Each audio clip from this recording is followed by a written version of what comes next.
इसागी रेबाग इसागी इरंदम इसागी सुमांग मक्ता none Manipuri मपानदगी Lakpa none Manipuri सिंगना इसागी Manipuri निंगोल सिंग मणिपुरी मैतै निंगोल सिंग लुहोंगलगा पुखिबा मतमददी Kangleipak कनबा loop हाइरबा KKL की loop की थोमी सिंग कदा लेबनो लोइनना मसिगुम खुदिमक सिना पंदबा करी मरमगिनो नखोय कंगलेपाक कनबा लुप हाइरबा लुप नखोय की लुप से तसिंगमकी मैतै पांगल सिंगी मायोक्ता लेबा लुपरा अमदा मुक्काक तौरगा लेबाक इरांग थोकनबा लंबी सिंबिगनो तांसिदा हंगनी वाहंग सिंसिबी मतम अदुदा लेरंबा मैतै का हौजिक लेबा मैतै सिंसिगा खेनरकलब्रा ऑर्गेनाइजेशन की मेंबर सिंह पैसा मरम चाने येनब फंगतबा पैसा मतिक चाना येनब कोनरकबदगी ऑर्गेनाइजेशन अनि अनि थोकपा अमदी वाखलोन मानरकबदगी ऑर्गेनाइजेशन अनि थोरकपगी चनबी सासु खुदकगे लेपियो अस्सलाम वालेकुम हाम मुक्तद यंगिरिबा म्याम फाइखिबिपो सलाम अलबना नैकाय खुंद पोचरी आई इसागी प्लान दी मतम खर खजिक सोशल मीडिया की प्लेटफॉर्म सिंदगी आइसोलेट ओइन लेजगे हना तौजबनी दबो तुमिना फमगा येंगना लेबा ngamaktabadagi isagi oiba opinion khara platform sigi mating lorga thanjage tawbune matam khara khajik mamang da hangani yengu matam da manipur da haukiba inkumja lising ani kunhundoi habidi 2023 gi May gi tarikh 3 dagi horkiba kang irang asida tongan ba marang lejidraba mioi kaya marum ahallaman nupi angang nupa nupi amadi lan habisi karino haiba po khangjedriba सिब चंग हाबसिना करिनो होब ज्ञान तजद्रिबा आंगां गयामरम की थवाई मांगरे लोइनना मपुरिबा काइना खिबा मचिमनाव सिं काइना खिबा मचा काइना बा मागी नुपी काइना बा ममा बा काइना खिबा मसिकुंबा कयागे मैचाक मैसु उदना रिलीफ क्लेम सिंगेदा अवाबा खांग्रा लेरि खोय खुदिमकना लोइनना मखितना तना मणिपुर लेरिबा मिपुं खुदिमकना अमदि मालेंद लेरिबा मालेंगे तोंगान तोंगान मफम सिंगदा लेरिबा मियाम खुदिमकना मी खुदिमकना मणिपुर हानागुना शांति हंजलपा रिलीफ कैंप सेदांगना लेरिबा खुदिमक हानागुना मयुमदा हंजनदुना लेजदुना मयुमदा हल्लगा लेजदुना नुंगाइना इंगना सिंगना मचिन मनाव इमुंग मनुंग मरी मता सागै नतै अमदि युमथंग युमरोंग केरोंग नबसिंग नुंगाइना लेमिननबगी दमक्ता दुआ तौनरी अमदि लाइ खुरमनरी लाइबक थिबदि खुदिमक असी पेंदबदगी निंगमदबदगी अमदि खांबा ngamaktabadagi suicide tawduna sijakibasु ngasi ngarang itatatana tari masigumba khudimak asi subsalaga yengu matamda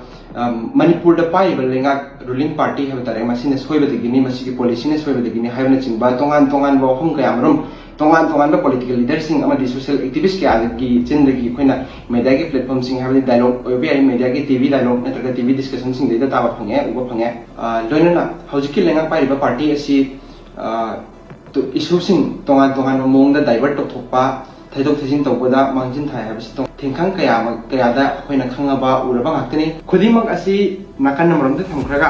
हौजिक Manipur दा थोइबा इरांग असिदगी मणिपुर दा थोइबा लान असिदगी मणिपुर दा थोइबा तंगदु लेदा दा फियम असिदगी पारा तमजरगा सागैना तै इमुंग मनुंग जात बिजात खाइदना अखोइ खुदिमक अमत ओइबगी वखनोन दो अखोइगी थमोइदा यावरमद्रा हाबिगी थाजबा लेजरमबनि इसागी थमोइदा सो अदुमक लेजै अदुबु तोइना तत्तना मणिपुर हानगी लेहाउद याउदबा मणिपुर की हानगी लेमाइद लेतबा RSS की वखन चेनबा हैबा तारे मखोइना मणिपुर की लेमाइद लेमिनरिबा मैदै पांगल अमदि मैदै सिंगी मरकता खटा चेनबा थोकनबा अमदि मखोइ अनि की मरकता संगानबा निंगाइ संगानबा नुंगाइनदबा अवाइ अखुम तौनबा हौजिक थोइबा फिबम असिगुमना चप आइना थोकनबागी लंबी सिनबगुमना तोइना तौबमा तोइना उत्पा मा तौरकली खुदम ओइना हारकांदा ngasi ngarang KKL हाइबदि कंगलेपा कनबा लुप हारिबा लुप असिना थोलकी स्टेटमेंट अमदा मणिपुर दा लेरिबा मैदै पांगल सिंगना मैदै निंगोल सिंगु नमथाक तौदुना लौरे ब्लैकमेल तौरे हाइबना चिंबा असिगुंबा अमदि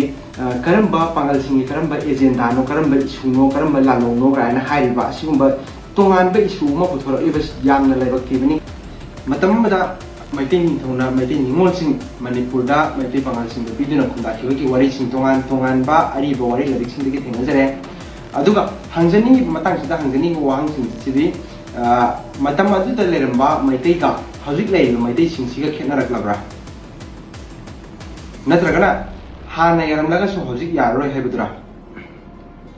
अहम सुबो वाहंगदा ngasi kharani ki mamangda nan manipuri yama manis pradhan kauba nan manipuri yama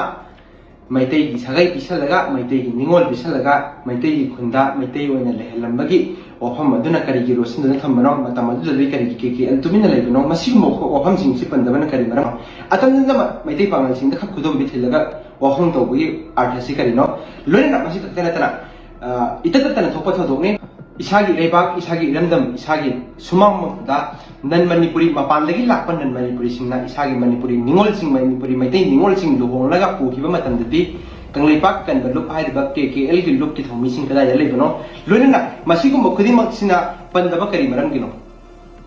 Nakoi Kanglipak and the look high the look Nakoi Lupse, Tasingamaki, Maitai Pangal Singi, Mayota Libra. Kudimang Asi, Maitai Pangal, the blame Dora, Kanabo Pangadobra.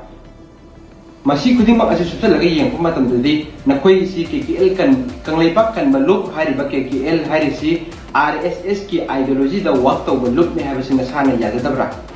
Ayin mesti laba kang lepak KKL kang lepak kan baluk kita missing. Yam na acam ba apilam kan tahu saja. Matam lagi aku mesin hana tahu kiba aku ini mamang dah tahu kiba asoi ba aran basing lagi. Paratam jaraga aku mesin nungsinana ingna sikna Malay bak Manipur kai be yaroi haiba phalang long bina kisi amada mukuk tawraga lebak irang thukna ba lambi sinbi gano nakhoina sandok leba hetre asidagi karigumba laiminari ba nungsinana laiminari ba proof sing asidagi asida ningai sangdana ba nungai na da ba thoaning da ba thokpa targadi KKL nan dai da khudima asi puba ngamgadra loisilakpada organization tawriba sing da okhum thamjage member organization namagi member sing paisa maram chana yena mo pangtaba paisa matik chana yena mo konraktaba organization ani thokpa amadi wakhalon manarakaba organization ani thokpa gi chana be sasi kudaki lepio na khoina sannim momong da organization amom chana ngani momong da wangna pa tawning ba thabok tawna madugi phalna miyam praja mijan da tawa masih kita fokus kita terlebih nak khusus sih kita memilih pun ni khusus sih kita memilih pun antara Malay dan lain kami pun kita masih kita pun antara itu na hingga mikup keras asida ida nungsinya na nungai na aku amat tahu ini hingga kisi aku amat tahu ini Malay bahkan kisi. Assalamualaikum.